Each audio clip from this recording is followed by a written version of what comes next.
Singit na naman ulit tayo ng integrated na amplifier dahil natatambak na naman yung integrated. Yung nag-extra rito sa atin, yung isang kumpare ko, tuwing hapon lang dumadaan. Kaso, hindi pa talaga siya ganun kabihasa. Kaya ito, bukas lang. Pag mga control, okay lang. Pag mga ganitong troubleshoot, may mga sira na ng mga transistor, wala, hindi na niya kaya. Okay, Concert EB802 USB Bluetooth. Yung mga bagong labas ngayon ng mga imitation ng Concert na may built-in na USB and then Bluetooth na siya. Bali, 2 piraso itong dinala dito sa atin. Itong isa 733. Shoutout sa may-ari nito na pinagkatiwalaan tayo na gawin yung unit nila. Hindi ko alam kung taga saan to eh. Basta pinadala lang via Lalamove ito. Okay? Issue nito ay pumutok yung fuse. Sabi ni Bossing, may power, wala siyang fuse.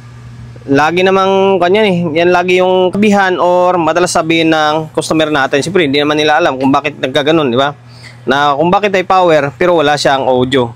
Kapag ganun, kadalasan dyan is hindi siya nag-relay. Maaring hindi siya nag-relay or kung nag-relay man, pumutok na yung fuse. Pumutok na yung fuse. Kaya nag-relay naman siya. Pero kapag hindi pumutok na may sira, yung relay naman is hindi siya magti-trigger. Hindi siya gagana talaga. Ngayon, pumutok yung fuse nito, bago ng fuse nito kasi sinubukan na nga sana ng kumpare ko to gawin. Ngayon, dahil wala siya, hindi na nila kaya, natatambak na yung gawa, ako nang babanat dito. Nagpalit na siya ng output, sira output dito. Perong side na sira, dito banda yata yun. Saan ba banda yung sabi ko sa kanya na palitan? Dito. Yan, dito banda. Isang pares na A941 tapos C5198 dito na side sira dito. May sira siya. Ngayon napalitan na niya. Ang problema ay ayaw pa rin and then bumabaga yung ilaw, may DC out siya.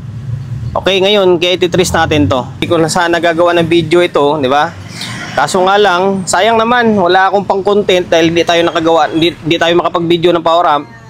Kaya gagawa tayo ng integrated na lang muna and then at the same time makapagbigay idea tayo, di ba? Troubleshoot natin. Sabi ko angat ulit itong output, ay angat ulit yung bloke. Kaya i-check ulit or double check ulit double check natin yung output nya. Okay, dito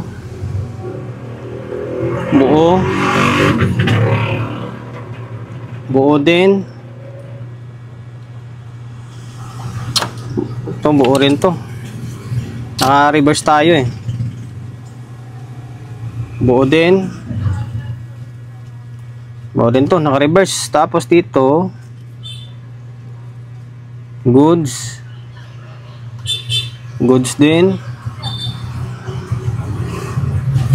Ito goods din ito eh.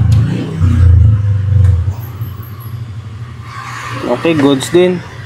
Gagalaw yan kasi mayroon naka-series dyan na nakakabit na resistor dyan eh na 100 ohms.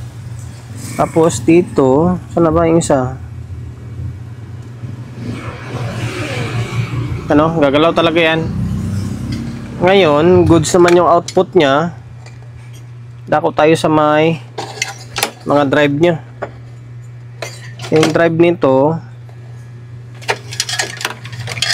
ganyan ako mag-check ng output. Hindi ko na binabaklas yung buong transistor. Yung emitter lang kinakalas ko. Dito, goods to.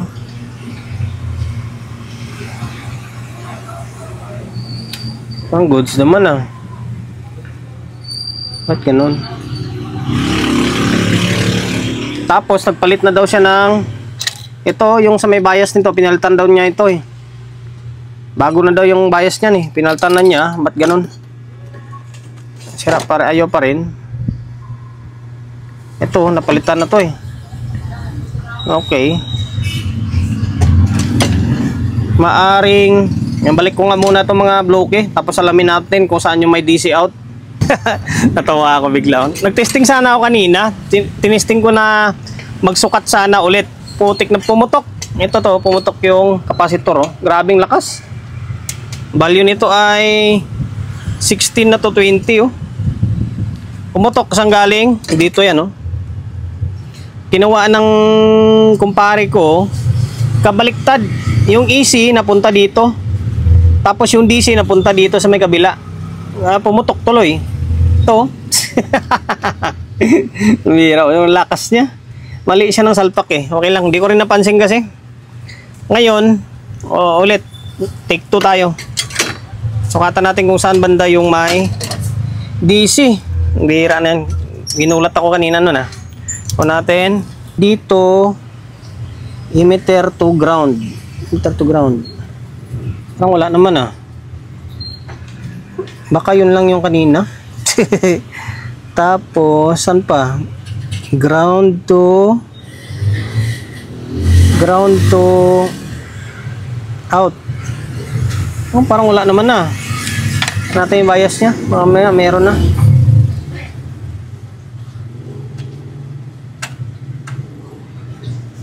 Ba't wala? Laka yung tester natin. Lulo ko.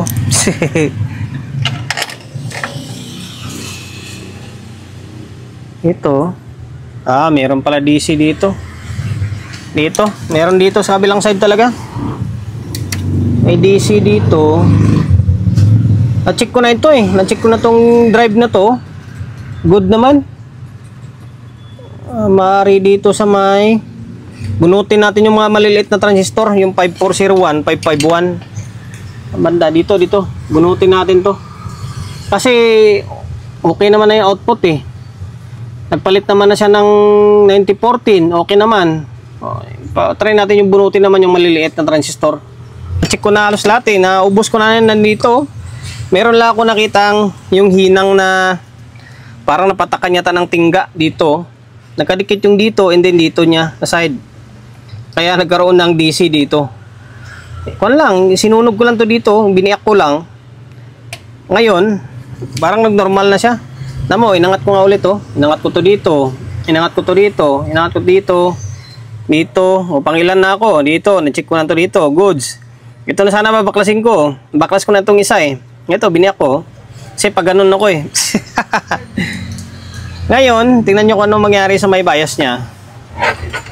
Tingin ko okay na eh. Tingin ko okay na. Kung natin. Ngayon, nag-relay. Tapos, DC out. Tingnan natin. Sa DC muna tayo. Wala na oh. Diba? Wala na. Tapos dito, wala din dito. Tapos, ito yung bias nyo. Hirap pa. Kailangan ayusin natin yung pwesto. Ito. Ayan siya oh. Bias nyo, nasa magpo 0.3. Okay, dito. Baliktad. Baliktad natin. Kasi kailangan mo i-reverse yung test prod eh. Ito. Kailangan pumantay siya. Ayan oh. Dito. Nasa mababa lang pala bias nito. Sa 0.3 lang dito kaya. Normal lang oh. Yung mababa nga talaga yung bias nito. Na-reverse natin yung kabila. Yan, pag ang disadvantage ng analog kapag nagsusukat kayo ng bias o mga voltahe, kailangan nyo pang baliktarin. Okay, goods na. Unlike sa digital na hindi mo na kailangan baliktarin, magsasign lang siya ng negative or positive. Ngayon, okay na to, working na. Testing na natin, audio testing. Sana malamang may problema rin control nito. Pero testing pa rin natin. Yung pinilitan ng pare ko rito, ito, tsaka ito, yung may hinang na bago, ito. Yan, sunog yung dalawang, or sira yung dalawang output dyan. Putik niyan. Binalik ko na sana. Palitan ko na rin yung kapasitor na pumutok dito. Kaso, dahil sa nangyari na yun, mukhang nasira yung regulator na 7808. Kasi kwanto 8 volts to eh. Nawalan ng supply dito. Dito papunta oh. Yan yung on natin. Magana yung fan. Gumagana na halos lahat. Kaso, hindi gumagana indicator dito. Malamang kahit nga dito wala na oh. Ba't ganun? Walang kwan, wala siyang 8 volts. Wala oh. Pero yung 9 volts meron.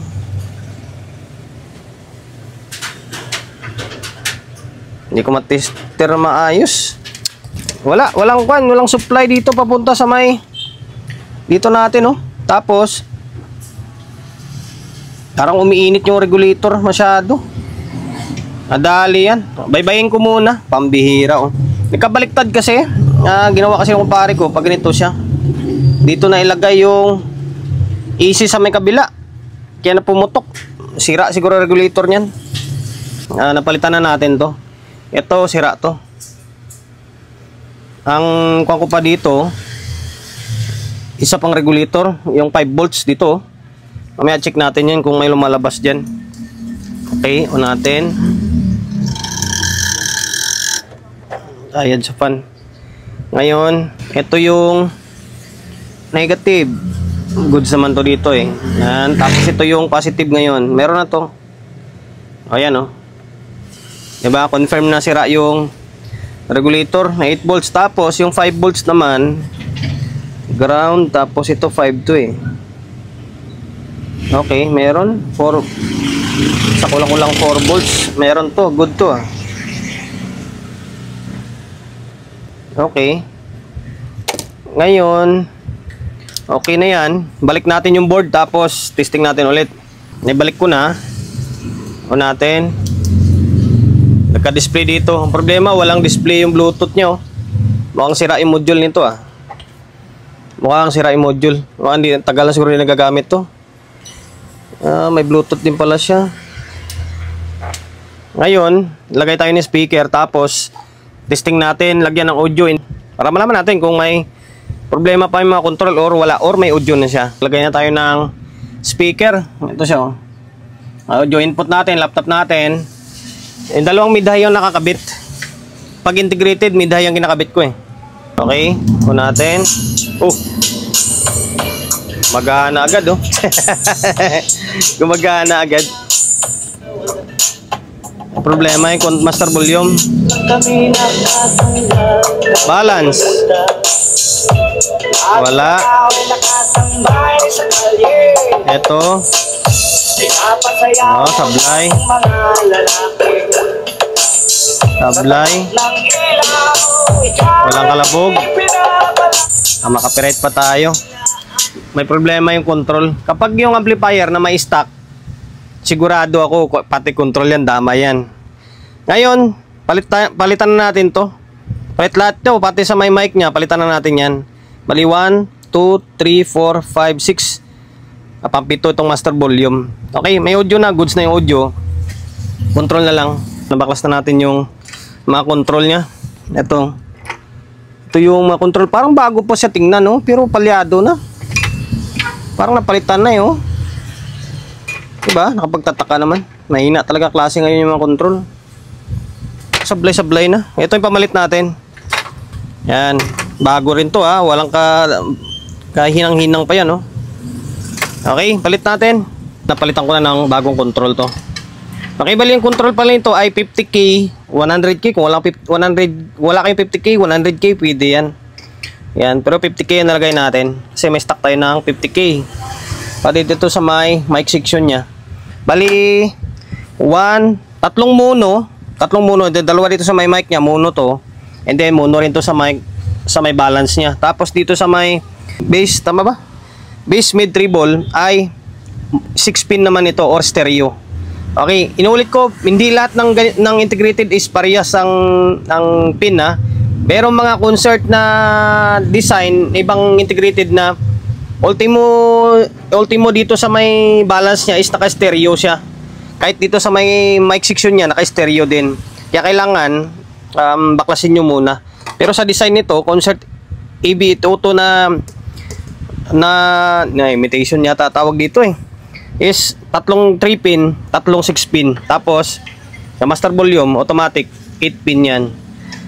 Yung pang-apat na to is para sa loudness to. Sa may pang-apat to, para sa loudness yan. Okay. Ibalik na natin yung board. Mamaya na lang yung mga knob nya. Hindi pa nga nalinisan to eh. Mamaya na lang pagkatapos natin yung vlog. Okay, naka-play yung laptop natin. Wala na siyang panood. Naka-off na yung audio nya. Normal na, wala nang sabit. Naka-copyright tayo. Hanap tayo ibang music. Okay, nagpalitan tayo yung music. Balance. SST. Titan. Isang channel. Kabilang channel.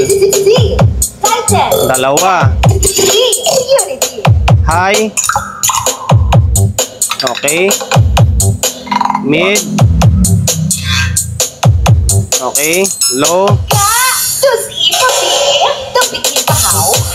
We are united as Okay. one. Tapos, mic natin. Sound. Check. Hey, sound. Mic testing. Check. Hey, sound. Okay na, pati yung mic. Ano pa ba gagawin natin dito? Okay na. F crew team. Ganun ako mag-repair eh. Mas gusto ko talaga na palit lahat. Palit lahat para kondisyon yung dating niya. Okay, hanggang dito na lang. Ang issue talaga nito ay power daw. Wala siyang audio. Ngayon, nung troubleshoot ng kumpare ko to, sibak yung fuse. Tapos sira yung output dito. Dalawa. Okay. Tapos, yan, nagkaroon ng DC out.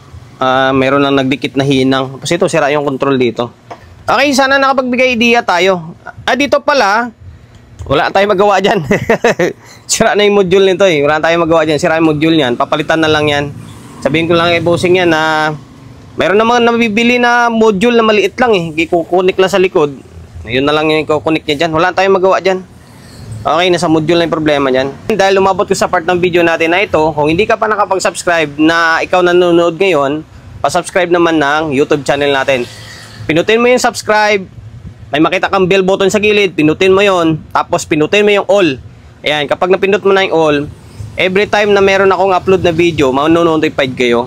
Nag-upload ako ng video, 1 beses, 2 beses kada araw. Okay, maraming salamat. Salute sa inyo.